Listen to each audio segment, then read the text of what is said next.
کنن و سعی میکنن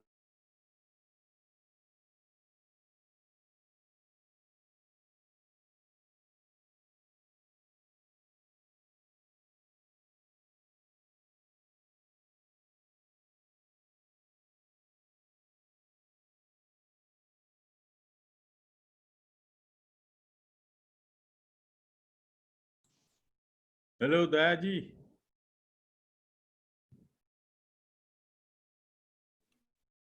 Nagesh sir नमस्ते। नमस्ते नमस्ते। आप कैसे हैं सर? आई एम आस्किंग कि आप कैसे हैं, हाउ आर यू? ठीक है सर। Very nice.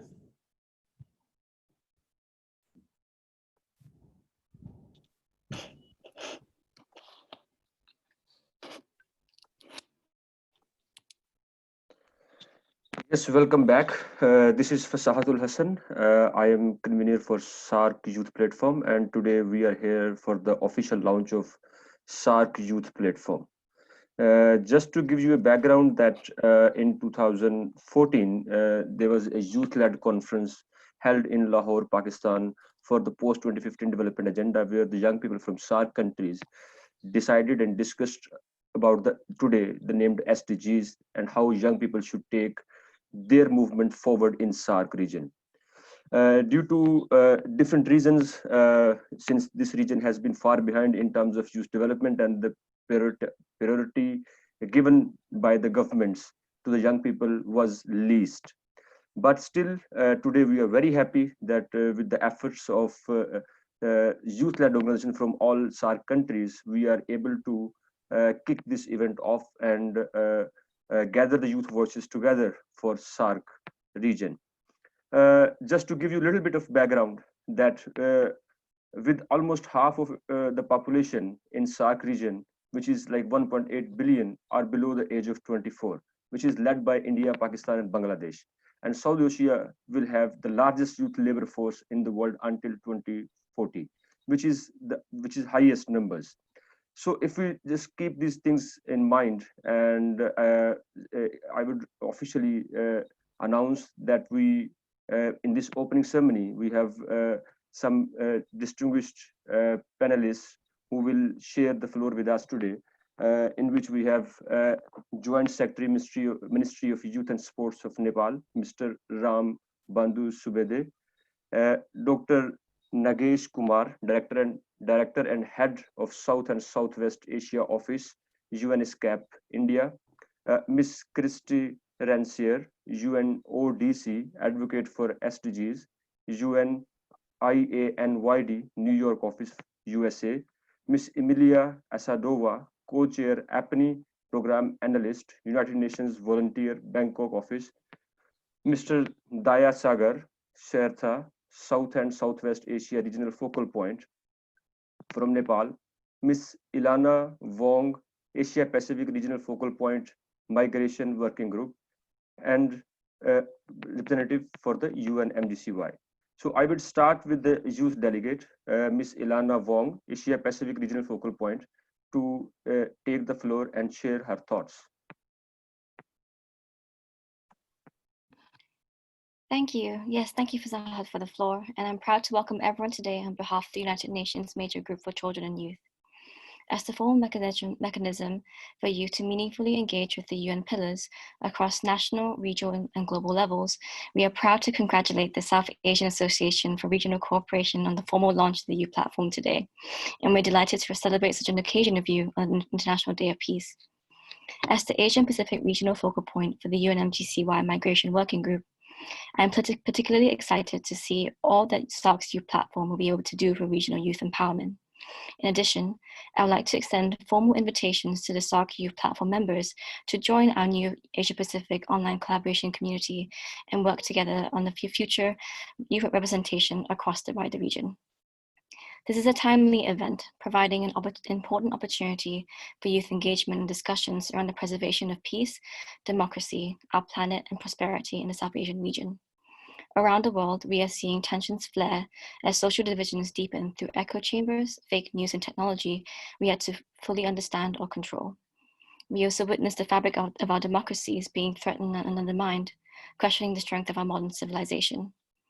We see the effects of climate change manifest around us as many parts of the world burn and ocean levels rise. This brings into question our futures as young people and the futures of the next generations. How can we protect future livelihoods and provide them the times of peace, opportunity, and natural beauty that many of us are so lucky to experience? These are questions we must all grapple with, and thus today's discussions around the role of young people in promoting peace, democracy, conservation, and ultimately prosperity are all the more relevant. We also applaud the hosting of these discussions at a regional level, as it's clear that these solutions can only be sustainable if created at the regional and global levels. These challenges we face have many interconnected factors, migration being just one, but we must holistically stand up to address them together. Let's hope today's celebration of our young leaders' achievements in these fields serve both as symbols of hope and rallying calls to action for our world leaders to recognize the need for youth inclusion and empowerment. Needless to say, we will be watching today's discussions, achievements and outcomes with great interest, and we look forward to closely supporting SAARC's youth platform in pursuit of a better future. Thank you all.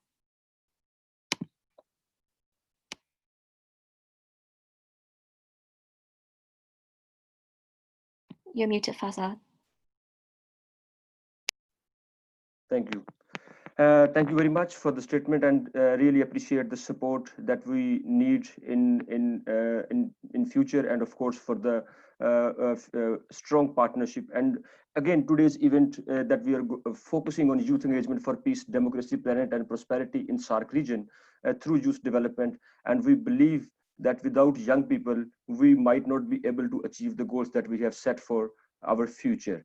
Now, the next distinguished panelist that we have, our guest from Nepal. May I invite Mr. Ram Bandhu Subede, Joint Secretary, Ministry of Youth and Sports, Nepal. Sir, please, floor is yours. Okay, thank you so very much. A very good evening, distinguished guests, ladies and gentlemen. I am Ram Bandhu Subede here, Joint Secretary of Ministry of Youth and Sports. I express my cordial thanks for providing me this opportunity to put my views on formal launch event of SAARC Youth Platform organized by Youth for Environmental Education and Development Foundation. Youth manpower is the key driving force of economy, society, and development in every country, and such youth manpower is highly abundant in SAARC region. And we are in the verge of great opportunity at present to achieve demographic dividend in SAARC region. For such objectives, we should pressurize and help governments to address the issues properly through its youth have and dynamism, and their meaningful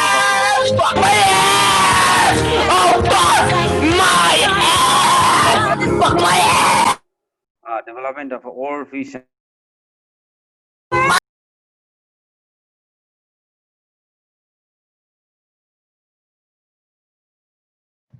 I think the speaker is muted. Can the host please unmute him?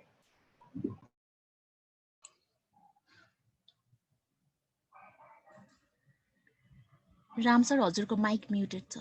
Okay, thank you very much. And to do so, youth in themselves should develop regime values of democracy such as meritocracy, transparency, compassion, tolerance, integrity, and persistence. Mainly the activities of democracy are seen in SAARC region.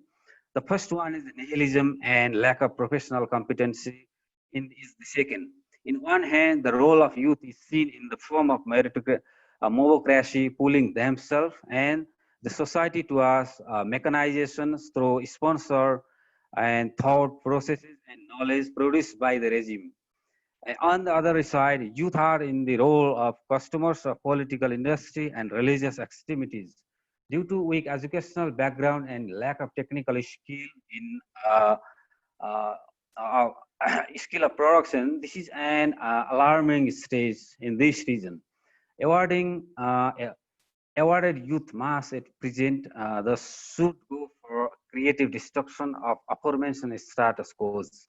And society based on equality, freedom, solidarity, and meritocracy is the charioteer of our journey towards peace and prosperity in this region. Youth today should bear ability to create through knowledge, through intensive debate, logic, and awareness, and maintain dynamism in the society. Such forums should conduct and operate campaigns to develop democratic awareness, rationality, and ethical and human values in the youths. Values like equilibrium of rights and responsibility, open-mindedness, partnership, cooperation, innovation, creativity, collaboration should be developed as the professional values of today's youth's mass. There must be cooperation, partnership, and coordination with state actors, non-state actors, NGOs, international non-government NGOs, civil societies towards this direction. Ministry of Youth and Sports of Nepal is also committed on such spirit. The government of Nepal is actively working to utilize the around 40% of democratic dividend as an opportunity to achieve prosperity and happiness through youth development, youth engagement, youth employment, and youth sports initiatives. Finally, youth are our common future. Sustainable development, peace, and prosperity is possible only if we could free our youth mass of this region from poverty, unemployment, ignorance, inertia, and preoccupied ideology. Thus, common initiation of formal and informal institutions is very much essential in this proposal. I think this program, such type of programs will be fruitful to promote the ideas in this region. Thank you very much. Thank you very much, sir, for your kind remarks. Exactly, I totally agree with you that it's very important that how we can take this agenda forward of the youth development in SAARC region. And we also hope as a SAARC youth platform that this International Peace Day will not only bring the peace in the region, but also harmony among the countries, governments, and the partnership between the SAARC nations. I thank you again for your kind remarks. Now I would request Dr. Nagesh Kumar, Director and Head, South and Southwest Asia Office, UNESCAP. Sir, please, floor is yours. Thank you. Can you hear me? Yes, we can hear you. Yes, sir. Thank you, moderator, and all the distinguished participants of this very important event. I'm very happy to join you, and I wish to begin by congratulating the youth leaders of South Asian countries to launch this very important platform.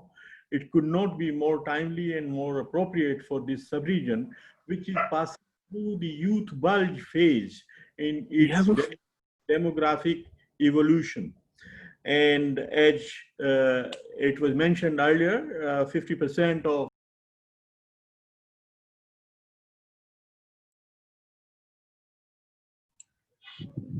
Nagesh, sir, your mic has been muted. all right. Yeah. So I was saying that this sub-region, South Asia, is passing through youth bulge in its demographic transition. And that sums up the relevance of this coming together of youth organizations of South Asia. I think youth can act as the change agents of bringing inclusive and sustainable development, and they can become a very important voice for change and regional cooperation between themselves. I think South Asia has a lot of progress in empowering youth by providing good education to them, but more needs to be done, especially at the levels of secondary and tertiary education, where we still lag behind other countries in Asia Pacific, like in East Asia. So we need to close those gaps in line with the goal 4 of sustainable development goals, which require and target that all boys and girls have universal access to education at primary and secondary levels. So we need to do a lot of work. But what I want to emphasize here is the continuing asymmetry and inequalities in access to opportunities of our youth, which holds them to contribute their full potential to their national economies and national development. So our studies at UN SCAP have found that although average, looks very interesting, the school enrollment levels at secondary level have also gone up, but there are very big asymmetries and inequalities in how much education is available to a girl child vis-a-vis a boy, how much education is available to children living in rural areas vis-a-vis those living in urban areas, and then how much access is enjoyed by children coming from rich families vis-a-vis those who are not so privileged and poor families. So these barriers and these inequalities of opportunities, we need to remove them and close these gaps. We need to target that every single youth is equally empowered, equally having access to the good quality education at all different levels, so that they can contribute to the development of their own countries and the whole region, South Asia region, in a very, very empowered manner.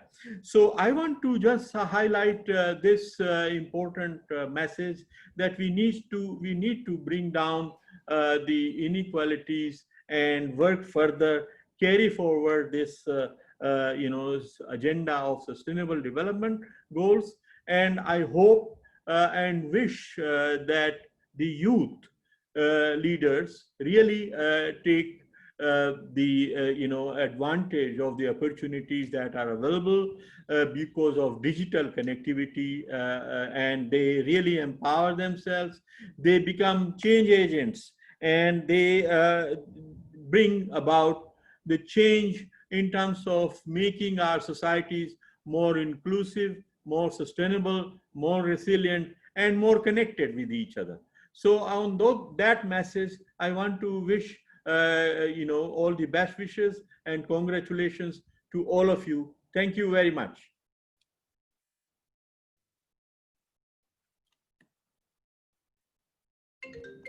Thank you very much, sir, for your we really appreciate that you highlighted the inequalities in the region, and we really hope that in future we will be able to reduce them through the support of the governments. And one of the major things that we have noticed that so far, even the national youth councils by the SAARC countries have not been even established. So we hope that it will be even it will be better in near future, and the governments are already pushing the youth agenda, and with the help of our member organizations in the SAARC countries, we will be able to highlight the youth agenda in future, and we will make sure that youth councils and the youth voices has been heard and are being heard at the government level. Now I would request Miss Christy Rensire, UNODC Advocate for SDGs, UNIA and YD from New York office. Madam, floor is yours. Thank you very much. So good morning, good afternoon, good evening to everyone joining from across the world today. I just want to congratulate you, first of all, on the launch of this regional platform, and also thank you for inviting the Interagency Network for Youth Development, or IANID, to be part of the event today. I'm actually work for the UN Office on Drugs and Crime based in Vienna, Austria. And UNODC, which is the acronym for us, is one of the 3 co-chairs for IANID for 2020 to 2021. So for those who are not necessarily familiar with the work of IANID, we are a network built of UN entities and a youth caucus that work to increase the effectiveness of youth development across the UN system and into other streams of society by strengthening collaboration and exchange. IANA works in coordination with many young people across the world, including some of the members of the SAARC youth platform, which is how we got connected here. And we want to endorse and encourage meaningful youth engagement. So we're thankful for the ongoing support that you have and the collaboration from different regional youth caucuses and networks, including the SAARC youth platform. So not only are we celebrating the launch of the platform today, but we're also celebrating the International Day of Peace. And so it kind of goes without saying that in 2020, youth, peace, and security agenda can include traditional forms of YPS, which, war, conflict, etc., but it also includes the health security threats posed by COVID-19. And so some of the things with COVID-19 have really exposed and shown the pre-existing societal fissures that threaten to increase. And for instance, the divide between rich and poor, and also disparities between men and women enjoying equal rights, not only social rights, but legal and economic and cultural rights. In South Asia, some of these inequalities have spurred on criminal activities and threatened the stability of safety in their communities as well. All young people are feeling the effects of the pandemic and their rights, including the right to safety, employment, health, education, food security, as well as the right to participation and inclusion. In order to address the right infringements, youth networks need to be strengthened and empowered, and which is why we're so grateful and so excited to see this network here. All of us, this is particularly important as the world enters a decade of action to achieve the 2030 Agenda for Sustainable Development. The participation of young people is really imperative to take a good look at the way things are, the way we want them to be, and creative and exciting new ways for change in the future. We thank you for your time and energy and continued collaboration to ensure meaningful youth engagement in the South Asia region. And we hope that this network will be able to encourage participation, discussions, and further actions on policies and programs to assist young people across the South Asia region. Thank you. Thank you very much for your statement, and you rightly mentioned the meaningful youth participation and engagement at every level. And the purpose of this platform is the same, that we focus on the meaningful youth participation at all levels. Now I would request Ms. Emilia Asadova, Co-Chair APNI Program Analyst, United Nations Volunteer, Bangkok Office. Madam, floor is yours. Good evening to everyone from Bangkok. Can you hear me? Yes, we can hear you.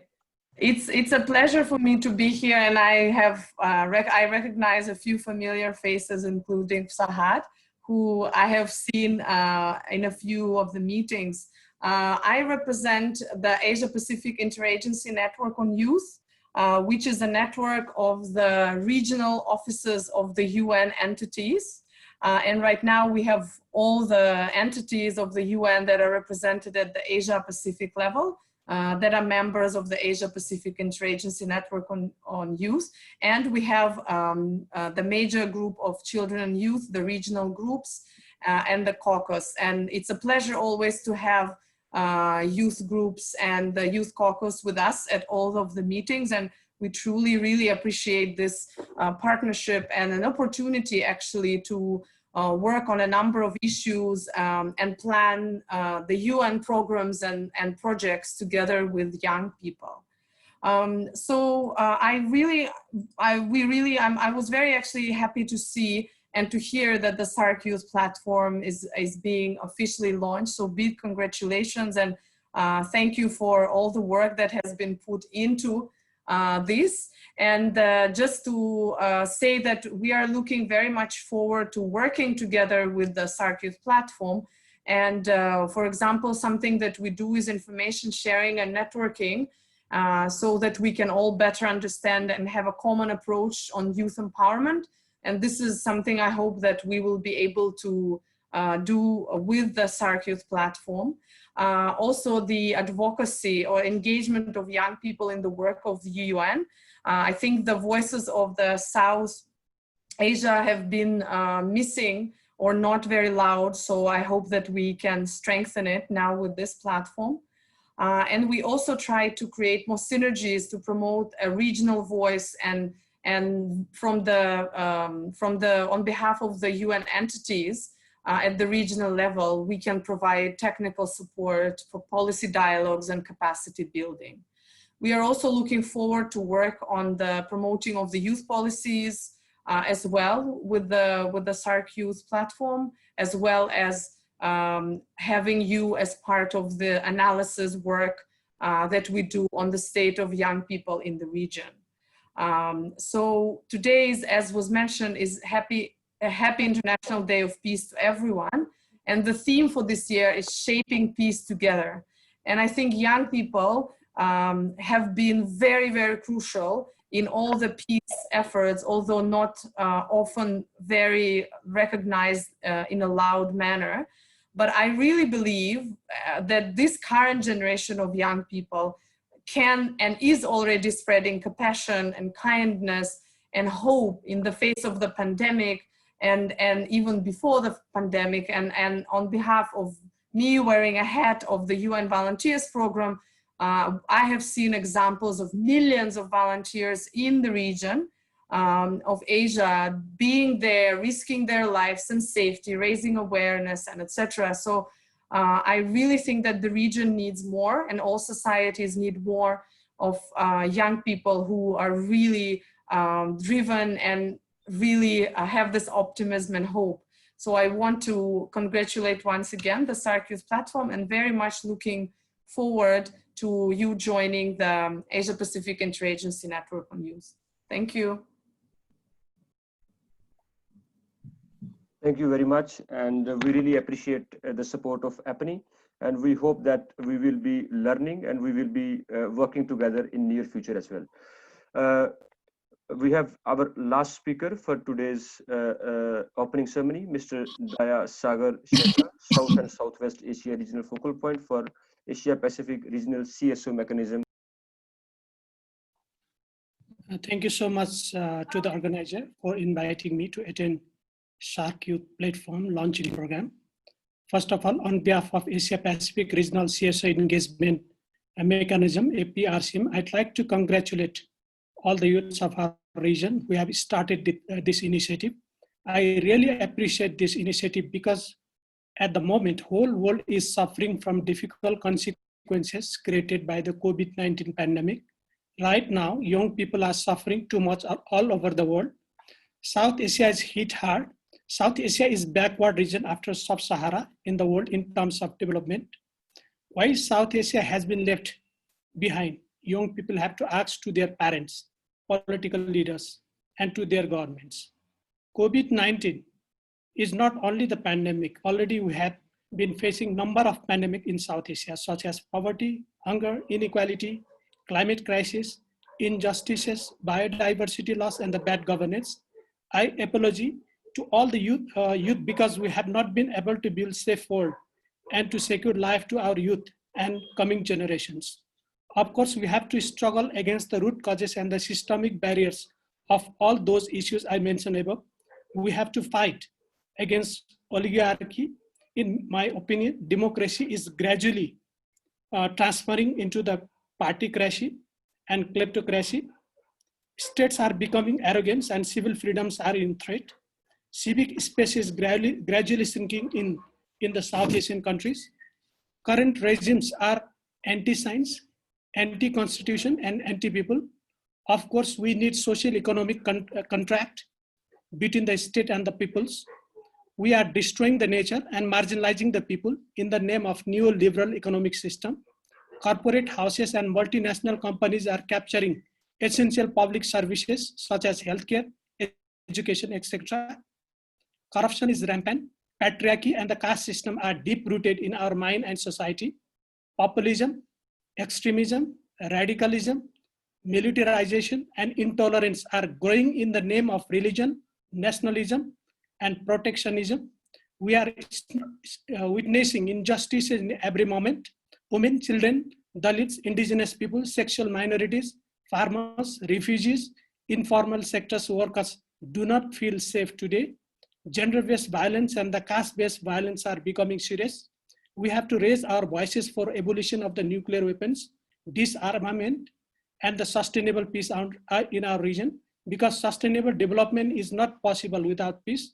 We have the intergovernmental platform, SAARC, but it is almost inactive. It is obvious that only reason is conflict between the India and Pakistan. Of course, we need paradigm shift in our vision, policy, system, institution, practices, and behavior for our sustainable future. I call on young people to raise their voices for human rights and development justice. Young people have to claim their rights for their safe, secure, and prosperous future. Finally, I want to draw attention of all the young participants here to be united and uproot all the systemic barriers of our underdevelopment. APRCM is always stand with young people. I express my full solidarity. Thank you and wish you all the best.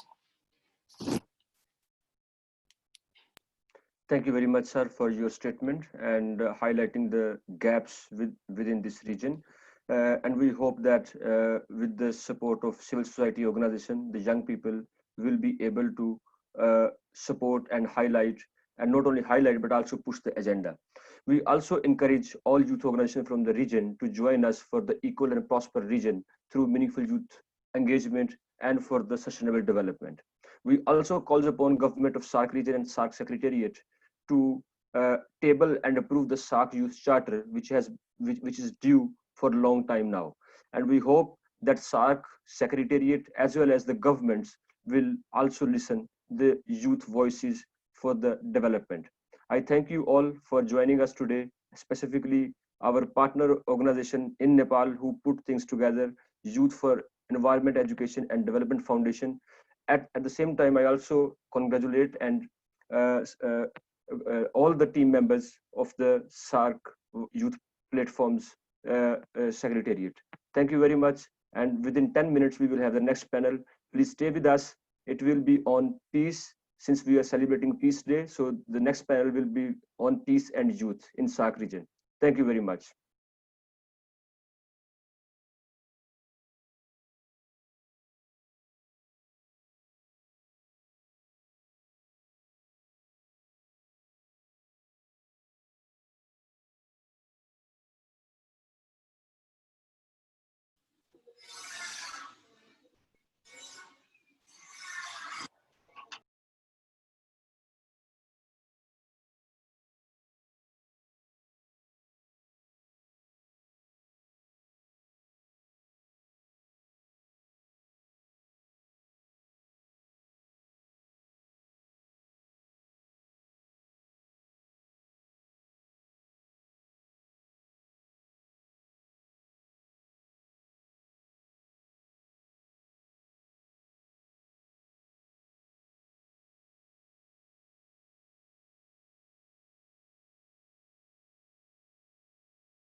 Yeah, Anurag Melu, you are there smiling at us. Tell us something about you.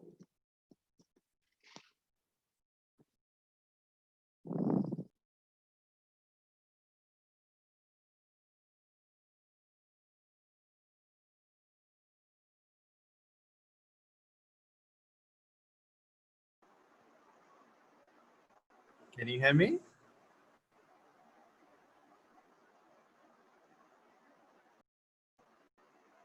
Yes, we can.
Devapriya, you can unmute yourself, right?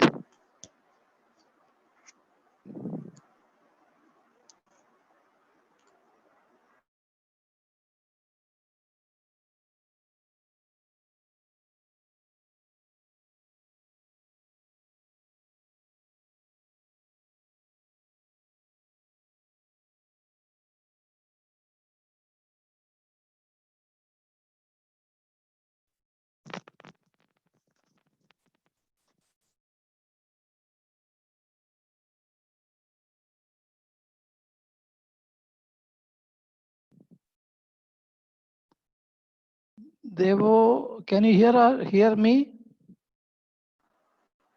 Yes, Father, I can hear you, but I think the host is muting everybody over here. In this, I think, breakout session, it's a good way just interact with each other, network with each other.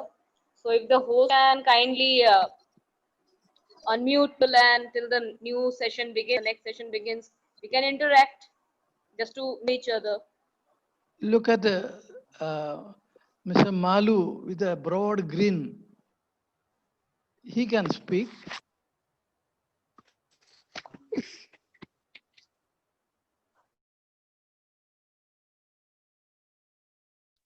Hello, everybody. There is somebody speaking. Why not? Tell us Yes, something because about. So kindly wait. Hello, kindly wait 1-2 minutes. We're starting. Okay. okay. So silence then.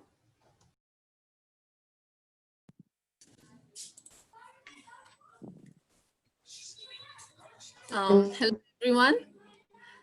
It's me, Kalpana Kulung from Kathmandu, Nepal. I'm the administrative coordinator of SAARC Youth Platform, and I'll be conducting the next session.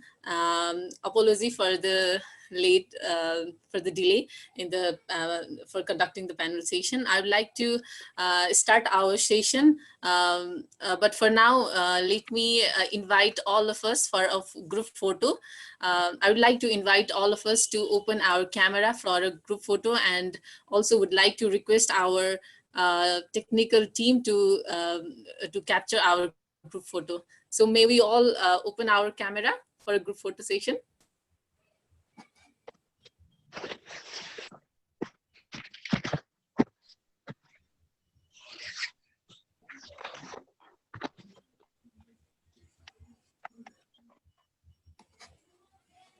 Are we all ready?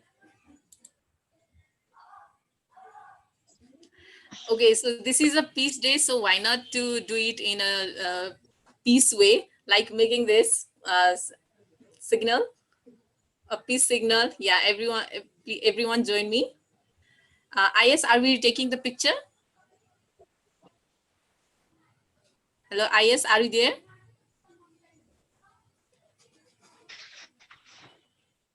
Krishna? Yeah, okay, I'm doing that. Okay. Okay, so everyone, peace.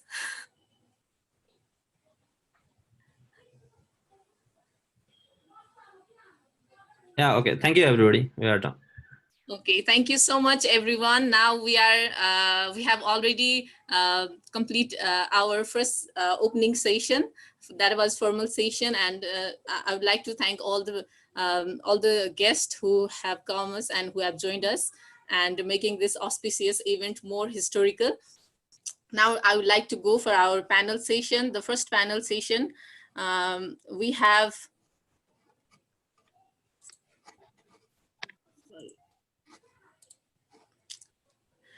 the first panel session we have is on Youth for Peace and Democracy in SAARC. And in this session, we will have diverse, wonderful speakers from different background.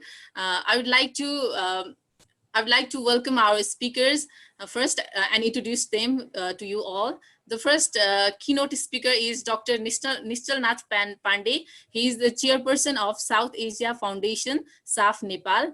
And we have another speaker, Mr. Liu Paul. He's a desk officer for South Asia. Konrad Advener Stephen, EV Berlin. He's from Germany. And we have Ms. Sanila Gurung. She is program director of Beyond Beijing Committee, and she is based in Kathmandu, Nepal. Similarly, we have Ms. Mursal Kakar from Global Peace Chain. He's a Global Peace Chain Ambassador, Youth's Commitment for Change Organization, Kabul, Afghanistan. Likewise, we have another guest speaker, Mr. Anuj Rai Peter, Program Coordinator from Blue Diamond Society, BDS. He's also based in Kathmandu, Nepal. So we have all these wonderful speakers we have today for this panel session on Youth for Peace and Democracy in SAARC. Now, I would like to invite Dr. Nischal Nath Pandey, the chairperson of South Asia Foundation, SAF Nepal, for his speech. Dr. Nischal, the floor is yours. Okay, thank you, Kalpana ji. Thank you for this kind opportunity. I'd like to thank Anish ji and all the organizers for this wonderful program. I think we are celebrating today the International Day of Peace by spreading compassion, kindness, and hope in this face of this pandemic. And I'll be short. A lot has already come from the previous speakers. But what I would like to highlight is that there is a great danger of this pandemic situation, that it will promote discrimination and more violence. We are seeing economic recession around the world. We are witnessing trade problems, unemployment, job losses, decrease in remittances, and this will lead to political disturbance and conflict. And you know, a country like Nepal or Bangladesh, Sri Lanka, and even Philippines, we are very dependent on remittance sent by our workers living and working abroad, and this is already impacting very gravely in our economy. Young people today are facing a lot of challenges. Colleges are not opening at many places. There are online classes, yes, but not all students in the rural areas have access to the internet and these online classes. So are we creating again a lopsided society? I think that also needs to be tackled right now. There is massive job cut across all industries. Tourism has come to a virtual standstill, and there are countries which are very dependent on tourism income. And plus, there is mental tension and domestic violence, and compounded by economic problems. So this is, I think, a very rare situation where the youth are facing multiple problems at different sides. So therefore, I feel young people have to come together to join hands and have a unified voice on peace and non-violence. And also, this is an opportunity to raise awareness on the importance of peace. I think this is very important. So in this respect, I would like to thank Anish ji, a very energetic young person from Nepal, the youth leaders who have come to think about this platform where young people from across the world can come together and discuss ideas, share experiences on these issues. I'm very happy to see my colleague Louis Paul from the Konrad Adenauer Stiftung, their South Asia desk, because we are also involved in the Center for South Asian Studies and Consortium of South Asian Studies, South Asian think tanks, COSAT, supported by Adenauer Stiftung. And we do a lot of conferences and seminars on peace building, regional cooperation, conflict resolution, and also youth radicalization in South Asia, and how the think tanks of the region can come together. So I urge the young people to see our websites, and let's work together on how we can mitigate these issues, how we can think about common solutions to our problems. I'm also part of the South Asia Foundation. We have a prize, UNESCO Goodwill Ambassador, Madanjit Singh Prize for Tolerance and Peace, which is given by UNESCO every once in 2 years, $100,000. And it gives prize to people who have really made a mark on peace and on non-violence. There was a little bit of mention on SAARC in the previous session. I'd like to point out that, of course, regional cooperation and connectivity has been a major problem in our region. There is also a major hurdle of visas, because citizens of South Asia do not get visa very easily to travel to each other's countries like in Europe. We also have a vision of a common currency like Schengen visa or the euro in South Asia. Now, all these are issues whose time has come really, and the pandemic situation should not halt these efforts to come together in our region. Let me also point out that the SAARC Foreign Ministers meeting is scheduled for Thursday by virtual conference.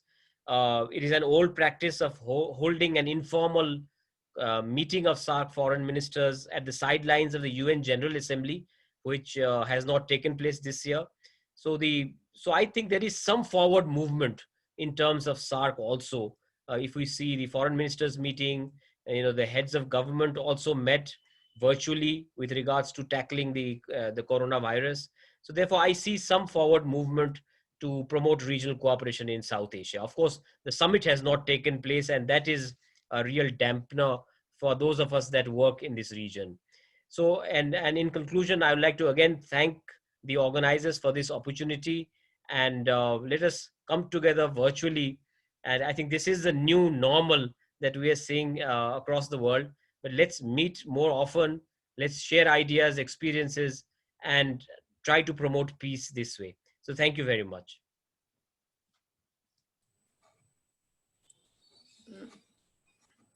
Thank you so much, Dr. Nishtalnath Pandey, for your remarks. It was really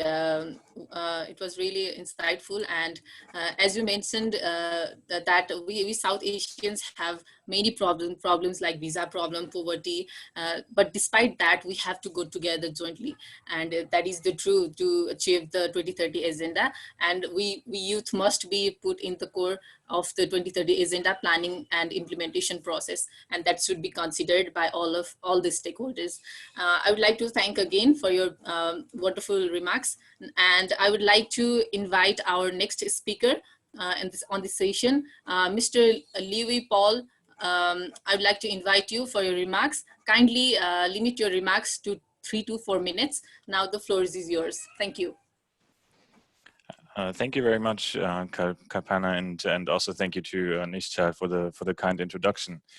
Let me briefly just say a few words about Konrad Adenauer Stiftung. We're a political foundation with our headquarters in Berlin, Germany, and we have a presence in over 100 countries, including in South Asia, in India. And what we try to do is we try to be a platform for exchange for politicians, for political parties, and also for experts, but mostly also for civil society. And of course, we see youth as a very important part of that. Basically, what we're trying to do in Germany and across the world is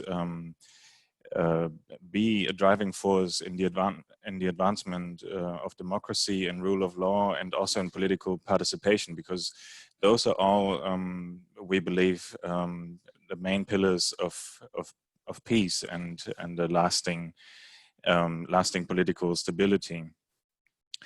So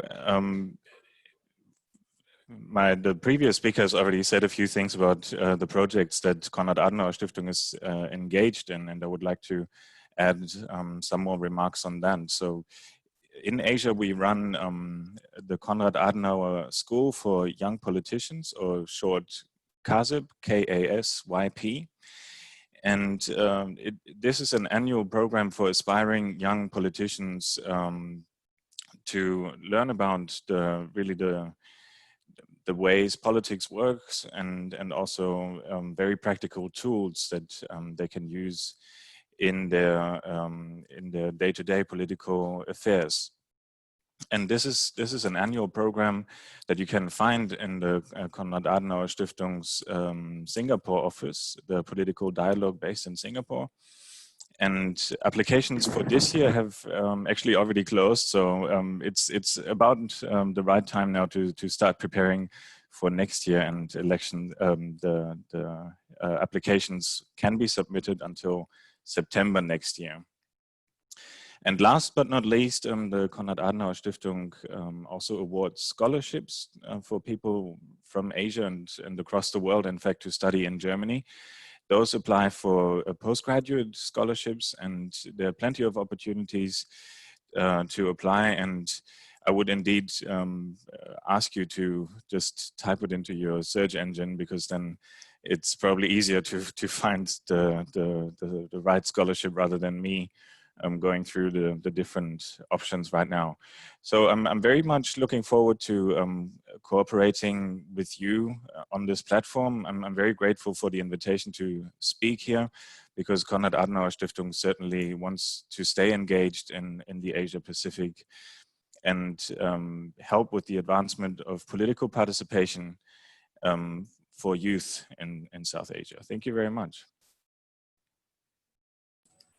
Thank you so much, Mr. Liu, for your remarks. Now, without delay, I would like to invite our another speaker, Ms. Sanila Gurung, Program Director of Beyond Beijing Committee, Kathmandu, Nepal. Ms. Sanila, this floor is yours.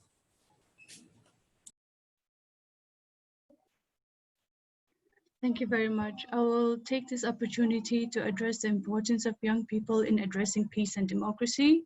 When we say the word democracy, we intend towards liberal democracy, which reflects certain characteristics such as rule of law, transparency and accountability, good governance, free and fair Video is off.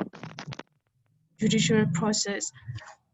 Sorry, my internet connection is not good, so that's why I've switched it off. Judicial process, absence of corruption, independent media, and open political and civic space. The issue of peace and democracy has been addressed by Sustainable Development Goal, SDG 16, an opportunity to set up engagement around advancing Goal 16 and to encourage a thematic discussion of democracy. However, according to the Global States of Democracies Indices, global progress on SDG 16 is facing significant challenges. Of the 18 indicators used to measure progress on SDG 16, a total of 12 have seen significant decline, with just 5 indicators showing advances and 1 seeing stagnation. The SDG 16 targets that are facing most challenges with more declines and advances are SDG 16.1 on reducing violence and SDG 16.10 on freedom of expression and fundamental freedoms. Thus, it is essential for the representation of young people as one of the major driving forces for a change. All societies need the power of youth to achieve a better future. This means that youth empowerment is imperative that can enhance the sustainability of communities. The main concern and challenge remain when it comes to the space and meaningful engagement of diverse youth organizations, youth leaders, and young people, especially young women who face double discrimination based on gender and age. An efficient and structured mechanism needs to be established to ensure meaningful participation of young people in the decision-making process, an essential step to guarantee youth contribution in translating policies into action and in making government's efforts more accountable towards their commitment. Young people have to be recognized, respected, and included as an integral part of development and decision-making. It is more imperative than ever as the global trend indicates that our democracy is at threat. Thank you very much. Thank you so much, Ms. Sanila Gurung, for your remarks. Now, I would like to welcome and invite Ms. Mursal Cocker, Global Peace Chain Ambassador Youth. Ms. Cocker, the floor is yours. Thank you so much for giving me this opportunity. I'm very grateful to have you all here. First of all, congratulations on the International Day of Peace for everyone. We are here to communicate about the what challenges do we face when we are talking about democracy and peace, especially youth. So nowadays, youth we have youth forms in all over the world, especially if being a representative of Afghanistan. If we are giving a very important part for Afghanistan and giving them this opportunity. So we have, Afghan youth has made significant developments in education, health, technology, security, and other fields. From their involvement in the technological developments such as Afghan robotic girls to safeguarding the country to the borders, they have made the robots.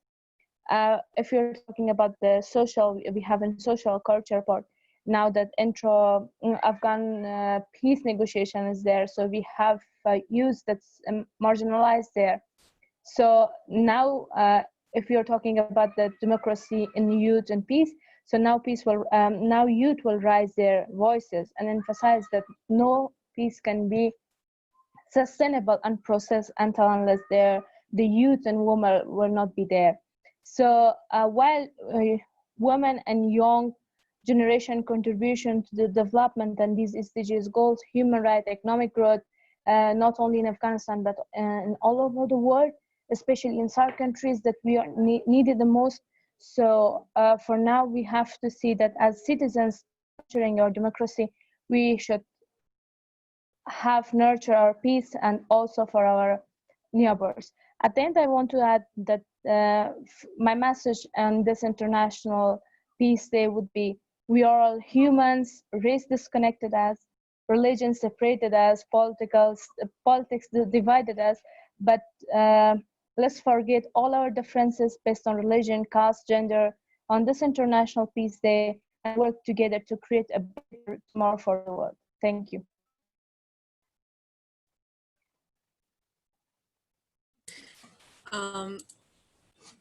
Thank you so much, Ms. Mursal Kakkar. Now I would like to invite Mr. Anuj Rai Peter, Program Coordinator of Blue Diamond Society. He's based in Kathmandu, Nepal, and he is also a LGBTIQ rights activist. Mr. Anuj Peter, please, your floor, now it's your floor.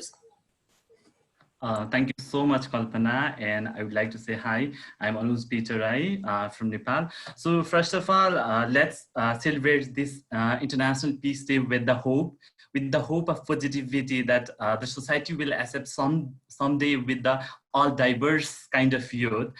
When we talk about the peace, I think we should not forget about the youth, that the future and the change maker in the society. So when we talk about the youth, I think we should also focus about the diversity of youth. If you see in the SAARC countries, then there is quite progressive, not progressive laws and policies over the LGBTIQ issues. But when it comes with the LGBTI issues, the SAARC countries had kept in all box and they treated as a third gender or a transgender only. So my focus is that we should have to salute and respect the all diversities of youth, not only LGBTI youth. There is indigenous, there is marginalized, disabled youth as well. So I think when we talk about the peace and the involvement of youth in SDG, we should there is no any plans and there is no any policies regarding the LGBTI youth, because still the SAARC, or even though all the countries, they are struggling and facing for the laws and policies of LGBTI to change the society in a making of normalization. When it comes with the youth empowerment, youth capacity of the LGBTI youth, still need to work on it. So my focus would be, if we all want to see the future of bright, we should have to acknowledge and we should have to keep the diversity of youth for the better future. Thank you. Thank you so much, Mr. Anuj Peter. Now we will have a question and answer session. I would request to conduct this session to Soumya Agrawal, and now she will lead the session of question and answer and another panel session. Now, Soumya, over to you. Thank you so much, Kalpana, and hello everyone. I am Soumya, and I had some technical issues, so I couldn't join in earlier. And like to move to the Q&A session, I would request our viewers and people who have joined to post their questions in the chat box. And meanwhile, I would like to ask a question from our keynote speaker, Dr. Nischal Nath Pandey, that if you can highlight some of the work that how you are engaging with young people and some of the strengths that you see to work and engage more with young people. Well, thank you. I also see a question on can we organize a youth gathering of the SAARC countries after the pandemic? I think certainly yes. It is the youth that has to really be the spear leaders in this context. First of all, I would also like to point out that the Adenauer Stiftung has an office in Afghanistan.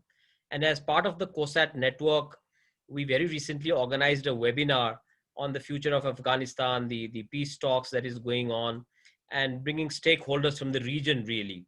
So therefore, I think the issue of climate change is also going to be important. You know, post-pandemic, at the peak of this pandemic, everybody's talking about health issues and public health and water and sanitation and the shortage of ventilators and so forth. But nobody's talking about, again, green energy technology, climate change. We do not want international debate and discussion to divorce these crucial issues after the pandemic, because there will be a need for economic resurrection. But that does not mean that you now forget about climate change issues. And I think we are also working together very closely with the Adenauer Stiftung's Hong Kong office, which looks after the climate change and renewable energy issues. I think these are platforms where we can really engage with the youth. I would suggest that you should look at our websites, get connected with us in our Facebook pages, and let's see how we can come together on these issues. But I would like to stress also on the fact that on the issue of scholarships being provided by various organizations, the youth really has to get into these platforms and see where you can make use of these scholarships, because a lot of these offices are offering a lot of scholarships, not only Political Dialogue Asia program, but also Rule of Law program, also based in Singapore. The Hong Kong office of Adenauer Stiftung also offers scholarships. I suggest that the young people should get into these social media sites, websites, and see where the opportunity lies. And lastly, I would also like to point out that the rule of law issue, because we have seen political violence on the rise, we have seen young people coming to the streets, they're unhappy. This is going to be the new norm, and how the governments of our region tackle this problem of economic slowdown, unemployment, production loss, and how to cope with this whole issue of education. Because are we out of that mold when colleges and universities are no longer going to be there? Are we now completely in the phase of online education? I don't think so, but is this the new norm? So I think that a complete new paradigm shift is taking place in international relations. And this is where I think the youth will have to really look into this whole issue of education, pandemic, and as I mentioned, opportunities are there for you. You have to really get into it. Thank you. Thank you so much. And some of the key points that you have highlighted about and a way forward that I can see particularly is that how there needs to be more collaboration and there needs to be more spaces for young people, like intergenerational dialogue, so that everyone can have like that safe space to share what are the expectations, what are the needs, and how can this be handled more in a collaborative way. So very well pointed out, Dr. Pandey, and thank you so much for your contribution. Now, with this, I would like to move forward to Liu Paul from KAS. So I would like to know, and if you can also highlight that this year we are celebrating the 5th anniversary of the UN Security Council Resolution 2050, which gives young people, which talks about participation, protection, prevention of young people. So I would like to know how you and your office is working on promoting the resolution and implementing it. Thank you very much for giving me the opportunity to speak again. And yes, certainly, the UN resolution, of course, is a factor in our work. And as I mentioned, we have a global presence of over 100 offices. They all run their individual programs. And in these programs, of course, these the resolutions and the work plans and outputs from the United Nations also play a major role. And in our engagement with civil society, we certainly try to put a focus on the engagement with youth, because we really see that as the bridge towards the future. So whenever we can, we try to include young experts or speakers in the events we have, for example, in our offices that have already been mentioned in Singapore and Hong Kong, but also in India and in other countries. And our most direct offer to aspiring youth in Asia is really our scholarship programs, where you see very different scholarship opportunities that each and every one will have to identify for themselves. And the Konrad Adenauer School for Young Politicians, if you're engaged in a political party in really making policy, then maybe this school, this training will also be an option for you. And you're more than welcome, of course, to consider and join our program. Thank you so much, Mr. Paul. So, considering the time, I would like to conclude this panel, and I also see a lot of excitement in the chat box that people are super excited to know what are we going to do next and how we can engage more with the SAARC platform. So I would say maintain that excitement, because after this today's launch, we are planning to have more events, more engagement, and you will certainly see all our partners who are there on the panel today being engaged more. And you can also check their work, the amazing dynamic work that they all are doing. So with this, I would like to pass the floor to our panel.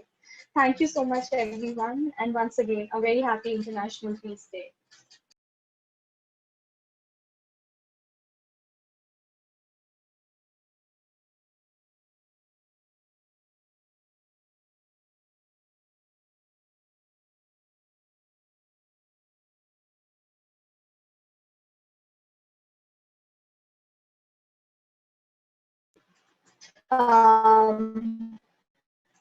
Kalpana, are you with us?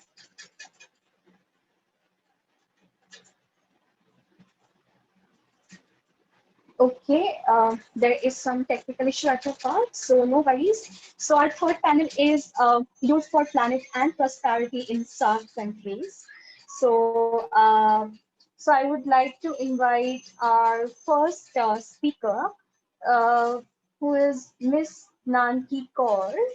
She's the Regional Program Manager for Adaptation and Resilience Building, International Center for Integrated Mountain Development. So I would like to invite her for her contribution.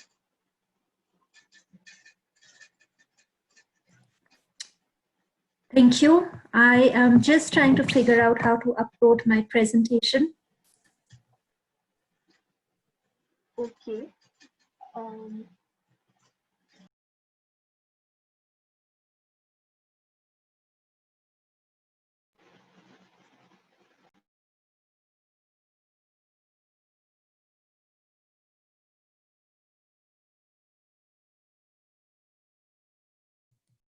Can you see that?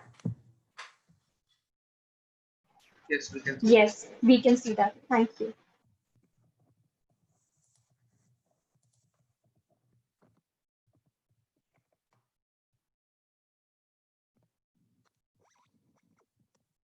Hi, good morning or afternoon or evening, wherever you are. Thank you very much for inviting me to this panel, and very excited to be learning more about the platform and its launch. Congratulations. My name is Nanki Kaur. I head up the Adaptation and Resilience Building Program at the International Center for Integrated Mountain Development. And it's a privilege to speak on the panel for Youth for Planet Prosperity in SAARC. I've got a few slides that I'd like to focus on. And from my perspective, I shall be focusing on the mountains. So specifically the Hindu Kush Himalaya region, which is the mountain area shared between 8 countries.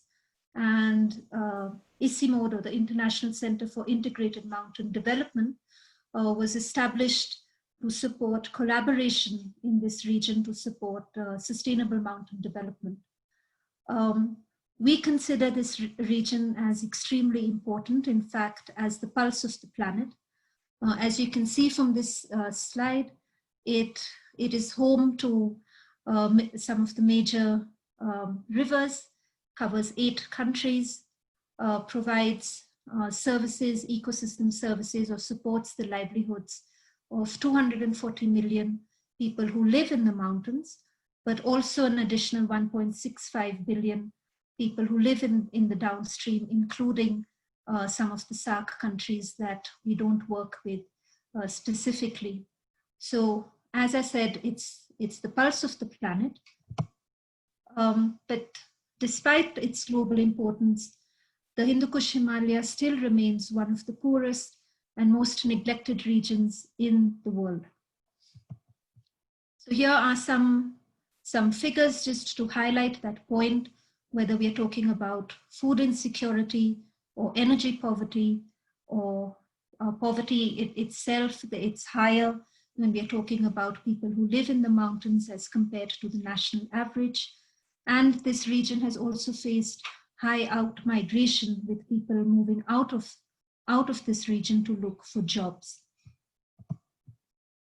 The other point that our panelist in the previous session highlighted, that when it comes to climate change, we at ICIMOD are extremely concerned about this issue, and looking at current emission scenarios, we know that a 1.5 degree world is also too hot for the mountain areas. And if we were to look at the current emission scenarios, this region is likely to warm by 5 degrees by the end of this century. So that's not a very good place to leave young people with. I'm sorry to say that. And on top of this, we've now we are all going through the global pandemic, which, as previous speakers have also highlighted, has sort of really shown some of the vulnerabilities in this region and has exacerbated when it comes to economic shocks or gender-related issues. These have all got highlighted further by the global health crisis. So this is where I think a platform like this will play an extremely important role.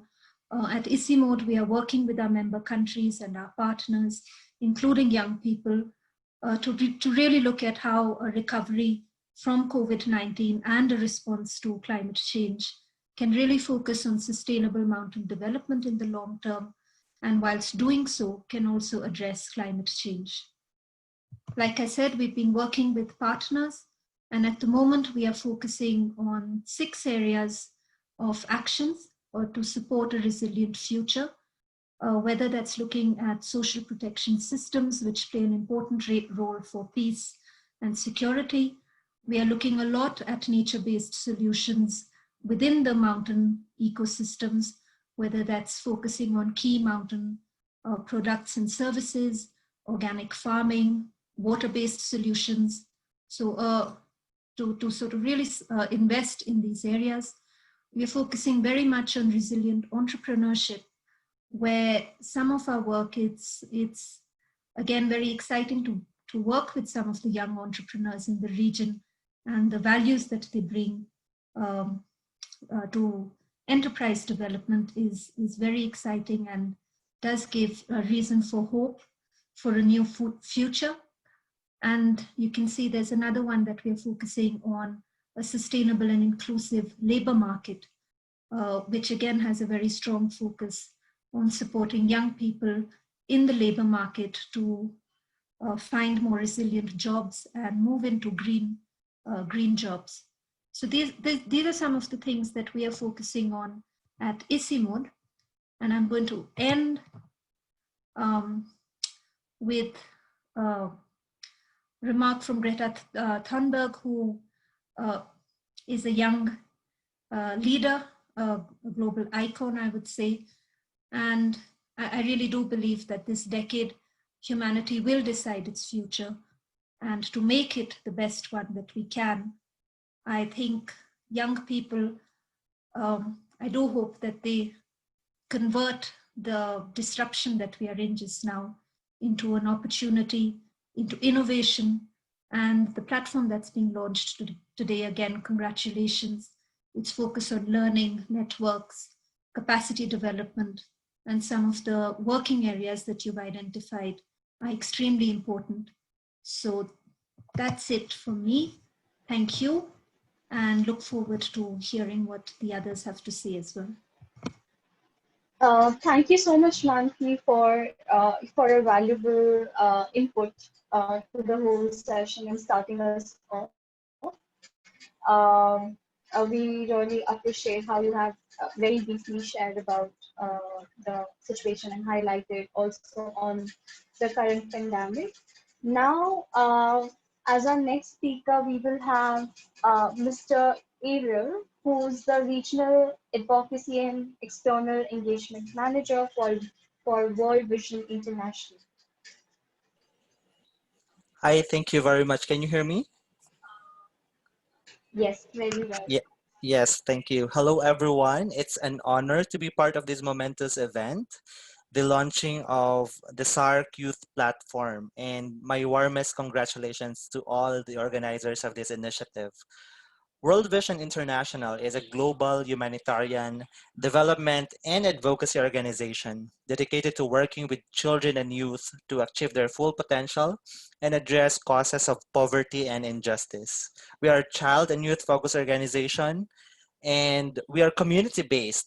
We are present in 17 countries in Asia Pacific, and 5 of which are based in the SAARC sub-region: Afghanistan, Bangladesh, India, Nepal, and Sri Lanka. Our focus is advocating for localization of sustainable development goals and ending violence against children and youth as well. In World Vision, we believe in empowering youth and children to be drivers of change. And we are one with you in this platform in highlighting the importance of young people's participation in local, national, sub-regional, and even regional governance and decision-making processes for sustainable development, achievement of sustainable development goals, inclusive development, and even equity. This time more than ever, we need to see children and youth as partners rather than recipient of services, because children and youth are not only the future but also the present of this world. We also believe that at the community and local level, we should facilitate dialogue and consultations with children and youth on their experiences and recommendations on certain policies relevant to them, and also their experiences on the impact of COVID-19 pandemic. We need to involve children and youth in social accountability mechanisms to improve basic services such as health, education, employment, and etc. We provide children and youth with space and opportunity to bring the voices of their constituents in regional and even at global accountability platforms. I just would like to share with you that last week we Asia Pacific Children and Youth Voices on Climate Crisis and Disaster Risk Reduction. We launched that together with UNMGCY, UNICEF, UNDRR, and other child-focused organizations. And this report is a compilation of data from consultation with children and youth in 21 countries in Asia Pacific last year, 2019. We will use this report as solid evidence in advocating for the rights and rights of children and youth to be at the heart of policies and programs related to the needs of the youth in general. And this is just one of many consultative dialogues that we will be conducting together with children and youth, because we have seen how children and youth has been greatly impacted or affected by the COVID-19 pandemic. And their voices, your voice, really matter.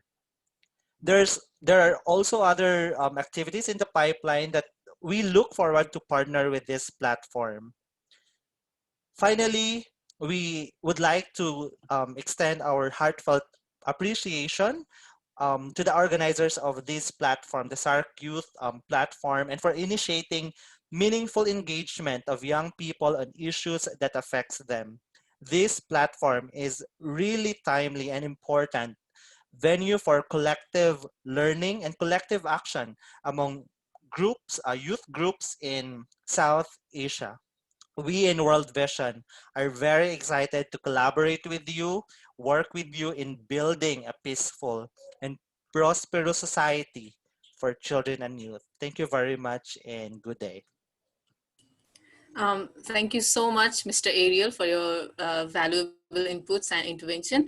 Now, I would like to invite our another speaker, Mr. Johannes Vogel. He is Program Coordinator in Asia Kinder Not Life, EV, and he's from Germany. Mr. Johannes, the floor is yours. Hello, good morning and good evening to everyone.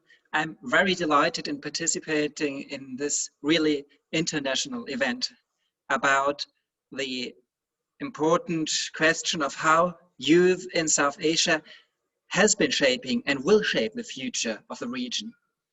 And I'm delighted to contribute with the experiences from the work my organization is doing in the region in collaboration with children and young people.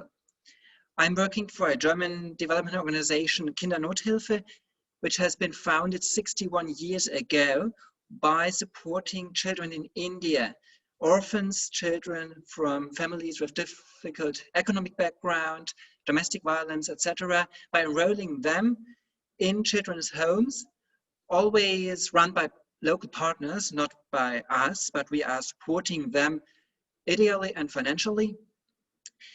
And we have then enhanced our work by implementing programs in other countries in South Asia. We are also active in Pakistan, Bangladesh, Nepal, and Sri Lanka. And it soon proved a good idea to strengthening the youth capacities by providing them with a formal education, because many of the young people who left the children's homes with a finished education, they wanted to give something back. They returned to their regions of origin.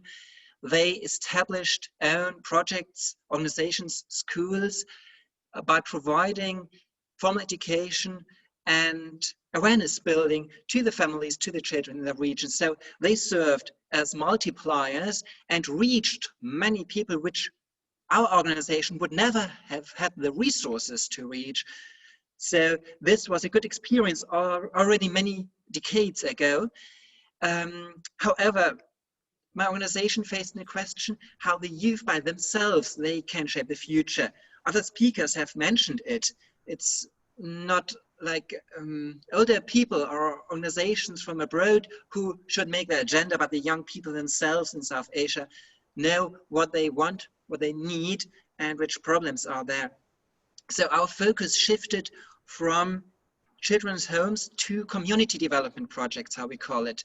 Work in families, in villages, and according to the United Nations Convention of Children's Rights, participation of children is among the main pillars of our work.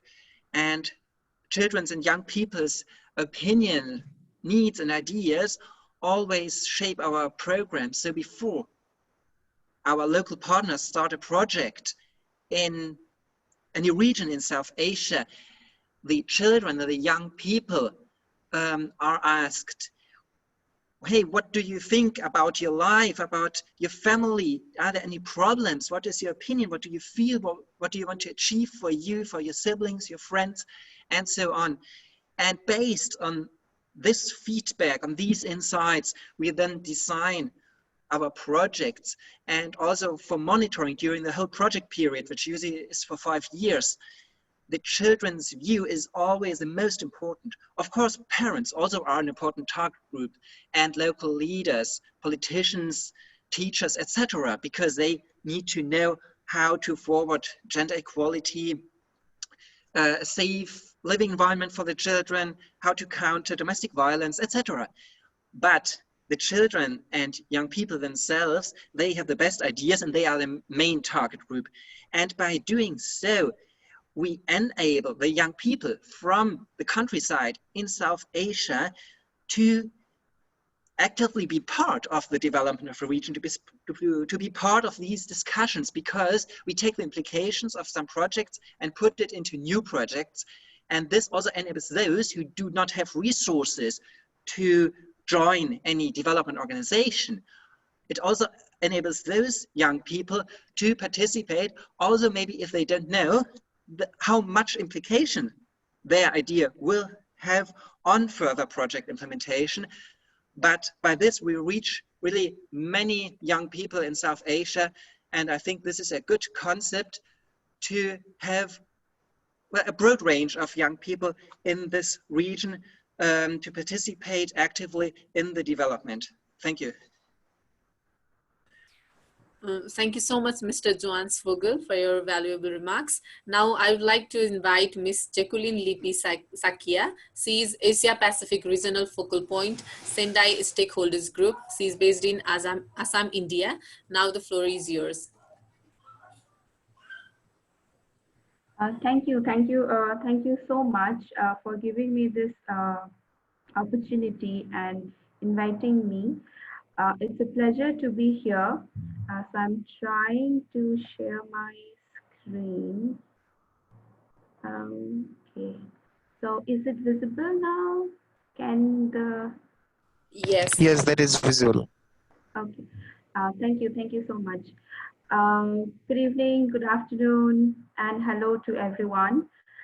Thank you, Arnold already mentioned about the launch of the report, The Guardian of the Planet. So So I'll take you through to our findings and how we wanted to engage more children and youth from the SAARC countries. So the the report and the infographic is available on the Relief web, and we had a launch recently on 16th of September. So we have done both online and the face-to-face consultation to get the voices of children and youth on climate crisis and DRR. And online consultation has been translated into the local languages so that they could be reach out to the more and more children and youth.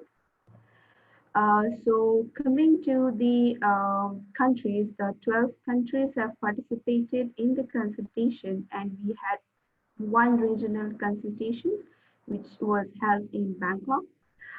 We did this survey to inform the policymakers, the UN agencies, and the organization who has been actively involved in climate crisis and DRR, and we hope to take it to the Asia Pacific Ministerial Conference so that we could put forward the voices of children and youth to the more wider group.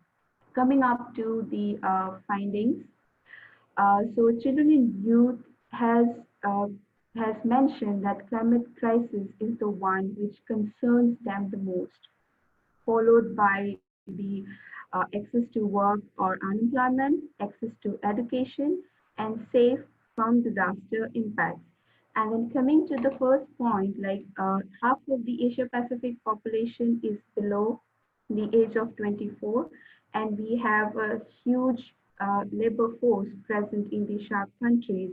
And this four factors which worry children and youth need to be focused on to build a resilient SAARC countries. And we could see that 99% of the children and youth have experienced disasters in the past 12 months, and which are mostly connected to hydrometeorological disasters. And children and youth are no longer strangers to the climate crisis. We can see like the most disaster which they mentioned, which have impacted them were the extreme temperature and the floods and the intense rains. So we call for an inclusive approach to address the vulnerabilities of everyone, and we could find out through this survey that the most vulnerable, like the disabilities, have not enough support to prepare for the disasters. So with this, we also request and call for the government and UN agencies to collaborate to address the negative impact which the hazards have on the disabilities and the other vulnerable groups.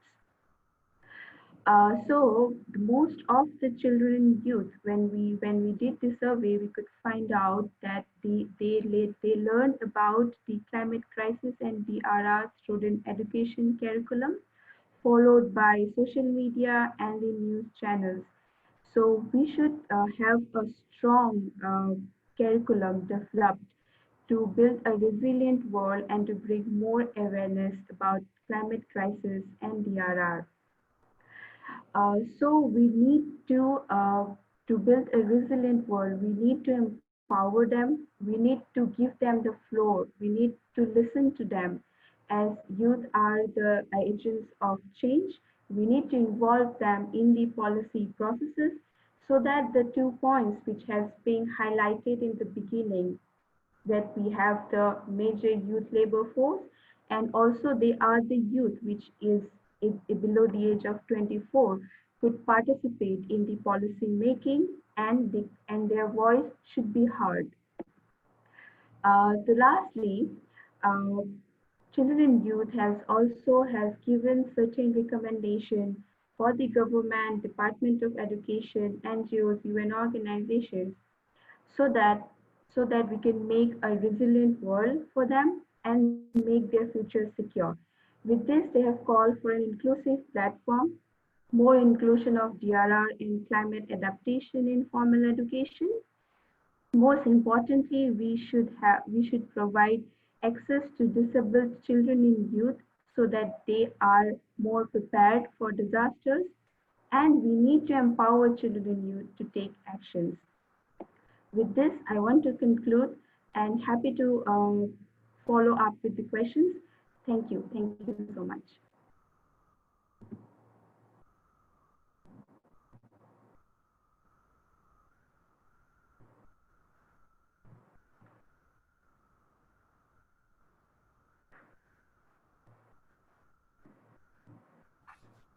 Kalpana, can you unmute yourself? Okay, sorry. Thank you so much, Miss Jacqueline Lipi Sakia, for your wonderful presentation. It was really insightful for all of us. Now I would like to invite our next and last speaker for this session, Miss Taznia Ahmed. She is a program officer in SAARC, Bangladesh, and she is based in Dhaka, Bangladesh. Miss Taznia, I would like to give you the floor. Please start. Thanks, Kalpana, and thanks to all the organizers and the participants that he actually covering all the platform and discussing about this Peace Day to make sure to engage young people to make a shape of peace in all together for the people in the country. So whenever it comes to the point of to engage young people to collaborate with them with the inclusivity, I mean the meaningful inclusivity, that is really very important to connect young people with their dignity. And in that perspective, promoting youth rights, equality and respect, these things are really very important to ensure sustainable development, to take any climate change adaptation, and covering any kind of prosperity of planet. So in that case, to ensure peace, these things are really very important to connect young people with their dignity and other crises. And about the importance of youth, it's really very important because the collective approach with their security and measurement can takes a really very long things to know about the law and security, so that the even the country administration also takes the best carrier cities to know about their other comprehensive things to make a very collaborative approach. In that case, to know about the harmony, we have to make sure to ensure the harmony in any kind of sustainable development and the planet and other territories, to know about the issues, because mutual understanding, cooperation and common responsibility, and in fact any kind of climate change adaptation and intra or inter-religious harmony, that's are really very important. Like and young people from the country that also, or that can urge the government, the NGO or the any kind of alliance, even the individual can also ask the government to make a very collaborative approach to ensure the harmony, to ensure the peace from shaping together. So these things are really very important, because as a country perspective, Bangladesh is almost 88% are Muslim. So in that case, we cannot just go forward the other religious persons. We have to move together so that we can ensure peace, even in our climate change, even in our health crisis, even in our humanitarian crisis or any emergencies issues. Like as an example, considering the COVID-19 situation, it's really very important to move together so that we can mitigate all kinds of country problem, even the world problem, even for the humanitarian people and the general people. So in that case, harmony is really very important. And connecting to this, SAARC Bangladesh is always try to cover up a peace chit chat, which is called Peace Adda. We are trying to cover all young people on that program, and we arrange this Peace Adda in every month, so that we can talk about and ensure the debating and stimulate the other non-violent extremism and any kind of digital or social media platform things, or other extremism and harassment issues, so that this will be a safe place for young people, so that they can also talk about the other issues and they are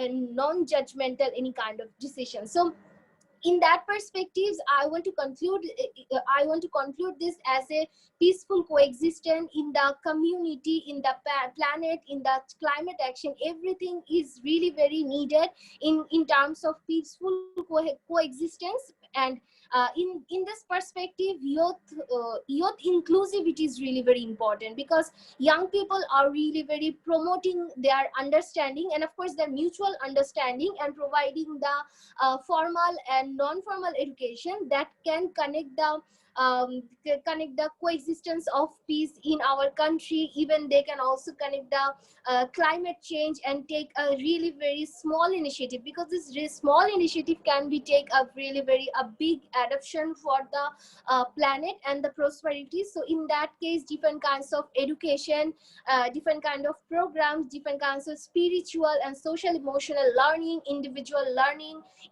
training, and of course the country ambassador, these kinds of recommendation can be taken the peace in terms of planet, in terms of economy, in terms of humanitarian or any emergency crisis, so that other young people can also encourage some of the new people or from the grassroots level to national level, because no alternative to youth in peace building. It's not possible to go forward without youth. So in this case, peace building is really very important, and with the help and supporting hand of youth, this peace building can be ensured for the young people and the other from age to grassroots and the national level. Yeah, thank you. Thank you so much, Ms. Taznia Ahmed, for your valuable inputs and valuable sharing. Now we have complete all our panelists, and now we are here to question answer session. If we have any question answer in the chat box, I would like to request our all panelists to respond on that questions. I would like to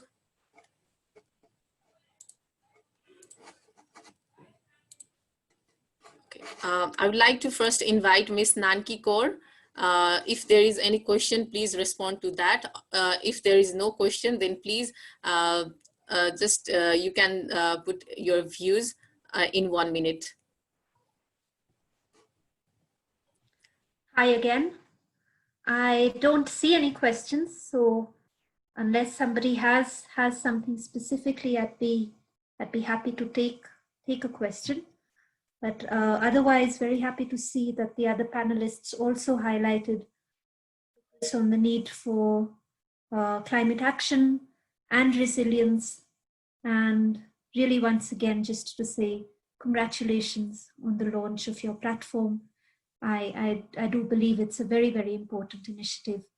And I think young people do address some of our problems with a completely different mindset. And I think that really actually might be the only hope to get out of some of the very big messes that we are in at the moment. So congratulations, and look forward to working with you in the future. Thank you. Thank you, Ms. Nanki Kaur. Now I'm seeing here in participants, Prantu Bangladesh is raising his hand. Can you please speak? Prantu Bangladesh. Am I audible to everyone? Yes. So thank you very much for this wonderful session, and it was really an honor for me to be a part of this great event.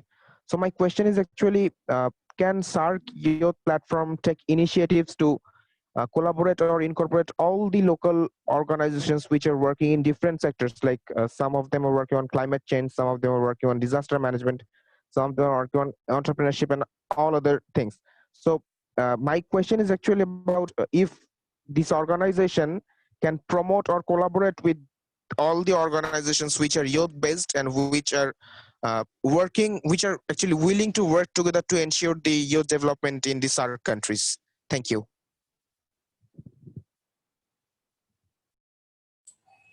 So, okay. So any other wants to speak here?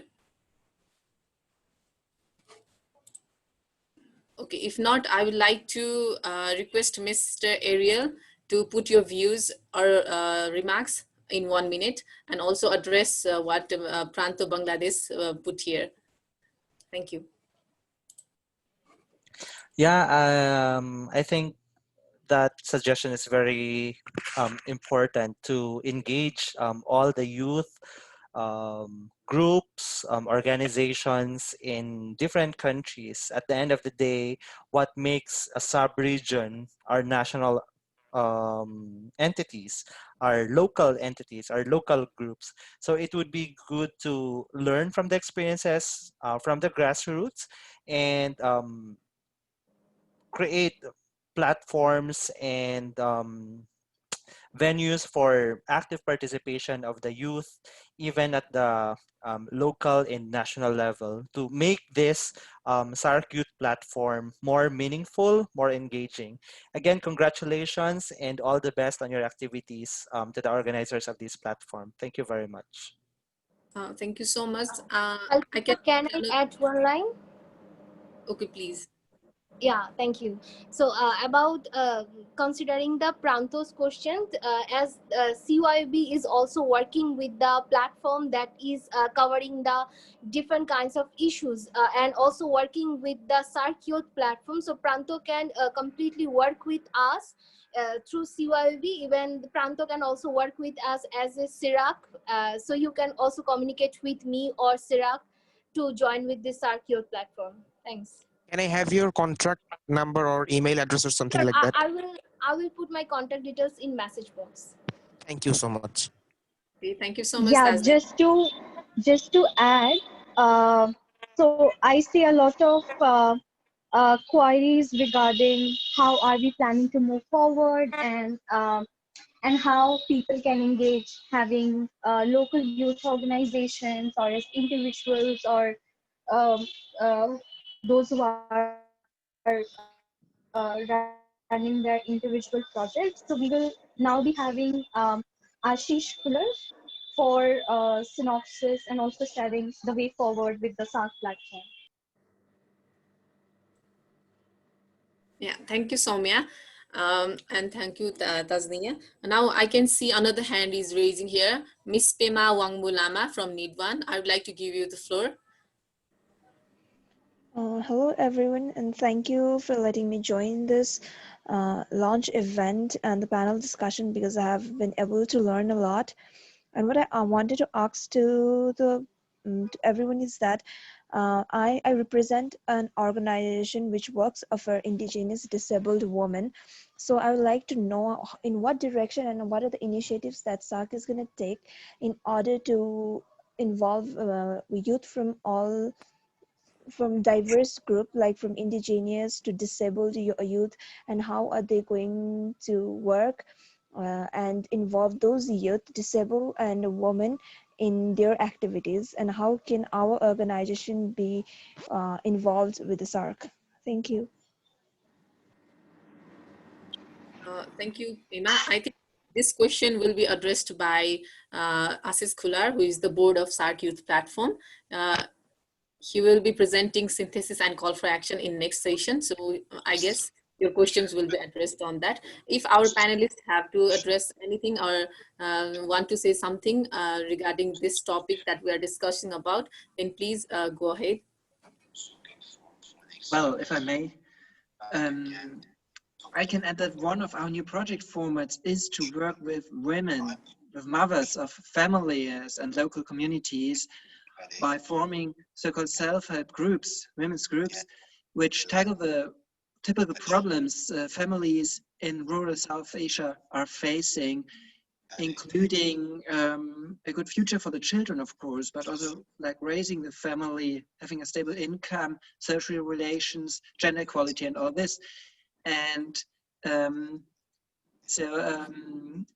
you are, of course, encouraged, if you are in Nepal, to approach my Nepalese colleagues and get to know whether further so-called self-help group projects are to be implemented.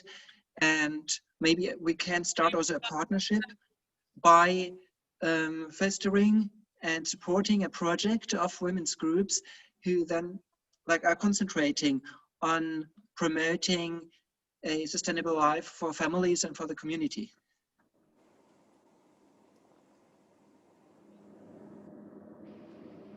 Okay, thank you so much, Johannes. Now I would like to invite Ms. Jacqueline Lipi Sakia. If you have anything left to say or anything that you want to address, please go ahead.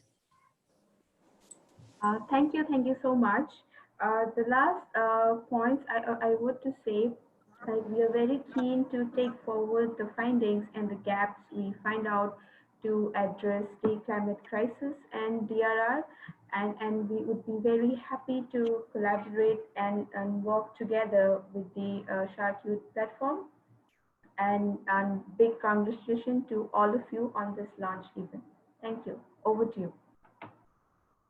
Thank you so much, Jacqueline. Now we have last speaker, Ms. Taznia. Would you like to say something? Yeah, thank you, Kalpana, again.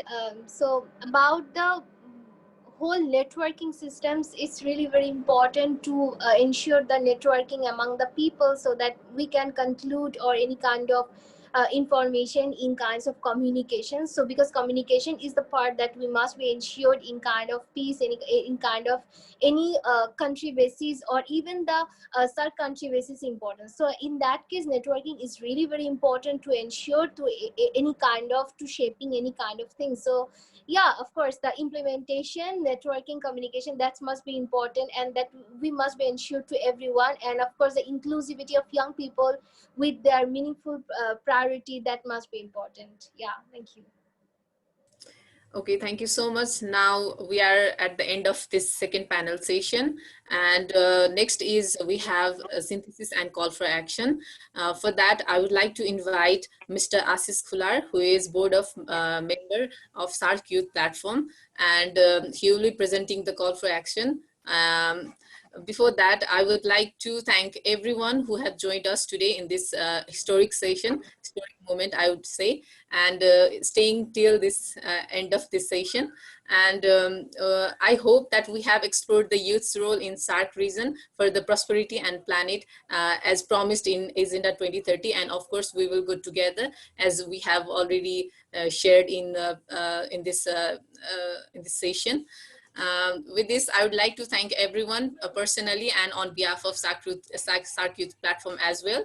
And please stay tuned and please like, share, and connect with our Facebook page, Twitter, and website. There will be more information and more activities regarding youth-focused activities in SAARC region. So I would request everyone to follow our social media. With that, I would like to invite and hand over this session to Mr. Asis Khular. Asis, over to you. Thank you so much. Thank you, Kalpana. Thank you so much, Kalpana, and thank you to all my colleagues. Wait, you can't see me. Oh, thank you to all my colleagues. It's been great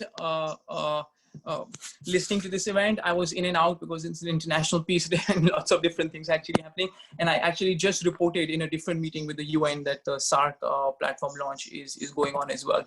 So, you know, I mean, I think while concluding, I'd like to highlight a few things, you know, which will help answer a lot of the questions as well. I think first and foremost, you know, it's really important that what we are seeing is an example of not only regional, but also sub-regional organization and sub-regional self-organization. So it's young people from the region and from the sub-region that are coming together and organizing themselves in a way that they seem most appropriate around topics that they seem most appropriate and around institutions that they want to engage with. And it's really refreshing to see that young people in South Asia actually look at SAARC as an institution that they should be engaging with, when actually SAARC member states are don't seem as invested in SAARC as an institution in the current standing. So it's great, and hopefully the platform and hopefully all of us can breathe more life into multilateralism in the South Asian context. Having said that, I will also like to highlight the fact that it's great that the SAARC Youth Platform is aligned with the different regional and sub-regional bodies, not just SAARC, but also working with the UN system, also working with the foundations, also working with other multilateral institutions, which are very, very relevant to the region, and we saw it in all the different panels. So that's great. In terms of engagement and so on and so forth, it's worth noting that the SAARC Youth Platform, after a lot of due discussion and deliberation, decided to follow what is called a universal and equitable model. So the platform does not follow a model of one country, one member. It essentially, it doesn't follow that, hence it follows a universal and open model, which essentially says that any youth organization and any young person in the SAARC region can directly become a member of the platform. While we do coordination, there are different kinds of structures that come into the fray. In some contexts, there's a national focal point organization. And then when we talk about substantive work, again, it's absolutely open in a universal and equitable context. What this also means is not only is access open to anybody, but also every member has the same standing. So there's no concept of associate member, half member, full member, or bigger member, smaller member. Local youth organization is as important as an international youth organization, and as important as a regional youth organization. So if that helps answer some questions. We do have a website that is up. We have started working on the website. The membership form is actually on the website, and people can just start filling it. So that is the easiest thing to do. In addition to that, there are, different ways in which we'll be seeking to engage with our membership in the coming days. There will be an open briefing in the next few weeks, and we look forward to everyone's participation there. So, I would like to think I've touched on all the topics. One is the importance of regional and sub-regional self-organization. The other is the importance of universality and equity while organizing ourselves. The third point is also ascertaining what topics and institutions that we want to work with, or we have to work with while we organize ourselves in order to be more effective. So I think, and I hope I've covered all the points, but if someone has any questions, more than happy to answer those as well.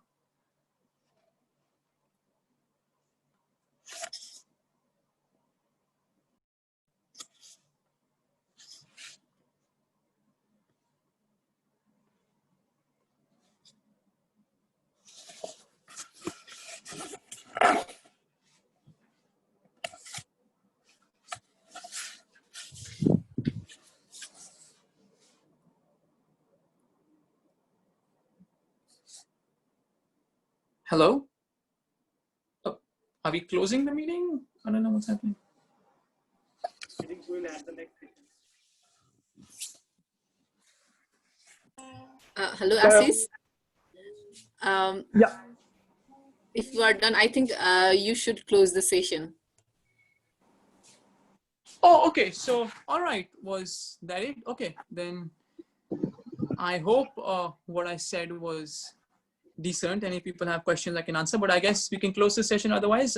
Thank you so much to everybody for being here, and we look forward to working with everybody, and we'll be sending out communication to all of you and to members of the public as well, and hopefully see you all around, and looking forward to being engaged. Thank you so much. See you.